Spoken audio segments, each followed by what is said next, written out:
In this video, I'm going to show you how you can easily hide blue tick marks in WhatsApp or how you can easily disable read receipts. Be sure to watch the video to the very end so you don't make any mistakes. Let's get started, guys, and first off we need to open up WhatsApp application, and once it is done, tap right here to head over to settings. Now guys, we need to head over to the privacy. And then once you scroll down a bit, here you will find the option read receipts, and when it is turned on, it will show users that you've read their messages by showing them blue tick marks in the conversation, and that's how they can know if you've seen or read their messages.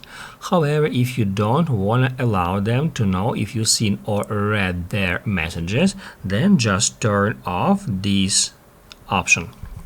If you turn off read receipts, you won't be able to see read receipts from other people, and also keep in mind that read receipts are always sent for group chats.